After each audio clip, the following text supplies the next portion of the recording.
We never know what we're going to encounter in the field. We always expect the unexpected.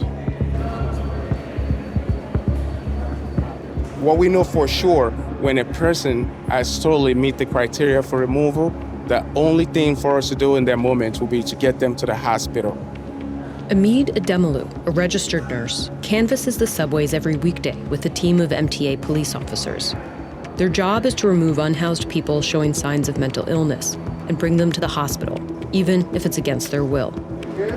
It's part of a controversial initiative launched 2 years ago by the mayor of New York City. Mayor Adams announced his plan to take people with mental illness off city streets. He's directed police and emergency medical workers to involuntarily hospitalize more of them. But this isn't the first time New York decided to hospitalize people against their will. You can't go around picking up people like they're cattle. Such a person requires help.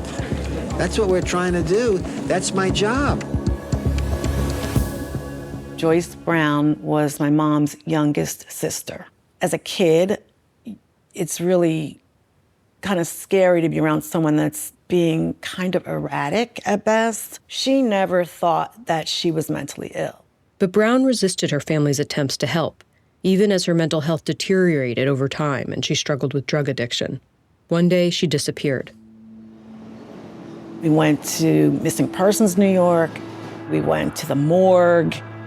We actually even went to the hospital, but nobody saw a Joyce Brown.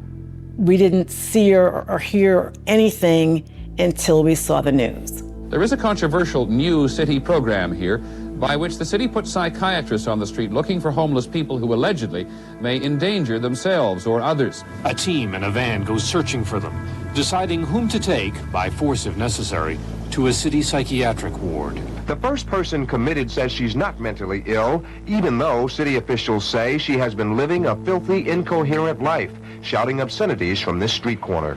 That's how we found her.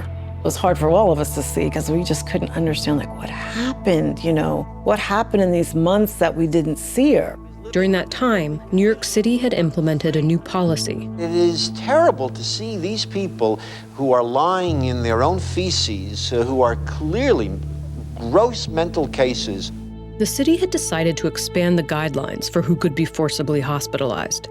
Until then, it was only those who posed an immediate danger to themselves or others. Now, that danger could be in the foreseeable future. If the person is obviously ill, but denies it, isn't that a call for help? To be mentally ill, deteriorating in the streets, when there is treatment available, is not freedom. It's the worst kind of imprisonment. For the first time, we're going to go out and protect them and take care of them and treat them. You needed someone who believed in intervening in these cases, and I believe, absolutely. The very first person Project Help picked up was Joyce Brown. I am an adult, a 40-year-old intelligent woman, and I don't need Mayor Koch or Bellevue to tell me where I can live. She would talk to herself out loud. She would run in front of traffic. She was mentally ill, and she was examined by many psychiatrists, including myself. But the New York Civil Liberties Union had been gearing up for a fight. Citizens have to be concerned about the prospect of government vans roaming the streets of the city.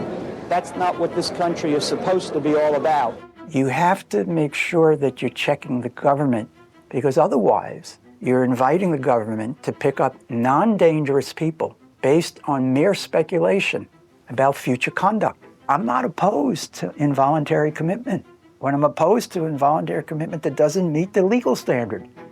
Brown, who was calling herself Billy Boggs, immediately challenged her hospitalization with the help of Siegel and his team. We had psychiatrists go, and they concluded that although she had some mental health issues, she was not a danger to herself or others. So we agreed to represent her. We were just really, really happy that we found her. But that quickly turned when we realized that she was going to be used as a pawn. I was incarcerated against my will, in prison, a political prisoner. The only thing that was wrong with me was that I was homeless, not insane. If we throw individual freedom and individual liberty for homeless people out the window today in 1987, who's next? The court ruled after a few weeks that the city did have the right to commit Brown, in effect lowering the threshold of what it meant to be a danger to oneself. But Brown was released after a separate ruling determined that she could not be forcibly medicated. Joyce Brown was transformed from street person to celebrity overnight. Well, here's the most famous homeless person in America. Please welcome Joyce Brown to People in Town. You would see these clips, and she's at this place and that place. You used to go to the bathroom on the sidewalk. The stench from there was terrible. And you're saying the only thing wrong with you was that you were homeless? Yes, that is correct. We watched them kind of clean her up. Do I sound like I'm mentally ill to you? I'm as sane as you are. Meanwhile, you got my aunt in the middle of this thing, and she's mentally ill. Our concern was what was going to happen when they were done. I was hurt by what they did to me, how they treated me, how they brought me to the hospital, injected me with drugs, took my blood without my permission. She knew her rights, and civil commitment is a massive curtailment of liberty. Do not go outside the law. Stay within the existing law. Whatever her problems were, she didn't meet the legal standard. If Joyce Brown really is mentally ill, how will she hold up to this kind of pressure? Will she do better on her own, or should she have remained hospitalized? I came into the Project Help program right after this controversy. Over time, what was clear to us is that people kept returning to the street. They were discharged, there was no housing option, and they ended up back usually in the same spot we had met them the first time. We were kind of in this cycle of taking care of acute emergencies, but with no real resolution to the problem. Meanwhile, Joyce Brown had sunk back into a cycle of her own. She's been back on the street begging, and she's been caught with heroin. My feeling on all of this stuff is that the mental health system has failed because we haven't provided viable options for people like Joyce Brown. The Joyce Brown story showed the controversy around stripping someone of their civil rights in the spirit of involuntary commitment. There are times when someone has to be brought to the hospital involuntarily because they're a danger to themselves or others. That's not the issue. The issue is how broadly to expand that, and how many people are you bringing in without good reason, and what is the end result of that? In the years since, Sambera says his work has shown that there are better ways to help more people without using coercion. We actually know what to do if we had a robust system of care that was there continuously and providing everything that the person needed. Treatment, housing, that would require less desperate measures. So the question is, what should you invest in and what makes the most sense?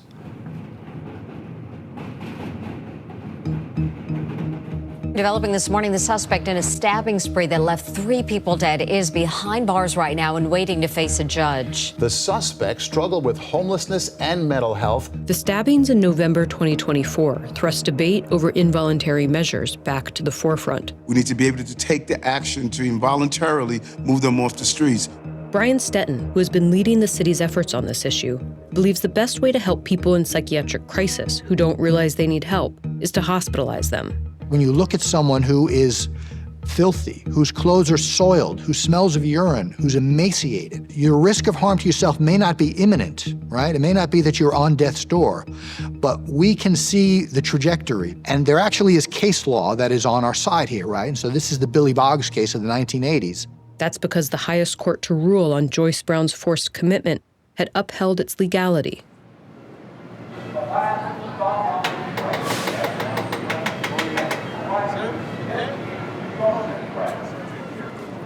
For over a year now, the Subway co-response outreach teams have been on a specialized mission: remove those they say are the most troubled and hospitalize them against their will when necessary. They are the most vulnerable member of our society. Oftentimes, the help that is required, they don't even have the realization of disorders in the first place. Each scout team, under the direction of a nurse, offers shelter or treatment options as they go, depending on the case. During a shift in December, a Demolu's team encountered someone who met the criteria for involuntary removal. This gentleman is unable to meet basic needs. He had no idea where he's at, had no idea how he got there, where he's from. He's just not mentally capable of managing his own affairs. And at that point, there is nothing else that could have worked but to bring him to the hospital. The city says that their efforts are succeeding, and the scout teams alone have removed and hospitalized 115 people involuntarily. A portion of those people have then been admitted to psychiatric inpatient care. But as to what happens after that, the city declined to provide any details. In a vacuum, there are limits to what we can actually accomplish through this approach. There's no question about that. We are not going to reverse decades of systemic neglect overnight. I think what we've tried to do in the meantime is focusing on the people who consistently refuse care. The number of people who are homeless is going up, and it's going up. Involuntary treatment is not going to fix that. This is just a smoke screen and an appearance of doing something, but really looking at a symptom rather than the whole picture of what is actually going on. Sambaris says a key to successful intervention is for people to want that help themselves. And that's what many outreach workers are trying to facilitate, like the team at BronxWorks, a New York nonprofit. You have to understand that, this person that is out there got there over a period of time. So it's going to take a while to try to get them going back in the opposite direction. The bulk of our job is this relationship that we build with the clients, taking little steps and working at things one step at a time. Eventually, some way, somehow, we break down some barriers. If you're serious about getting a bed, I could send somebody over here today to do some paperwork and try to get you in a bed. Okay. That sound good? We just understand that we gotta keep continuing to engage with them to the point that they want the services. In the end, Joyce Brown also eventually accepted help, voluntarily. Siegel helped find her a place in supportive housing in Brooklyn. It was there that she decided to go on medication and found a degree of stability. I liked her. And I learned from her. I learned how to be a better lawyer, a better advocate, a better fighter for people's human rights. She trusted them. Without them, you couldn't have convinced her to go to that woman's shelter. We cared about Joyce, and we wanted her safe. That's what we wanted. That's all that we wanted.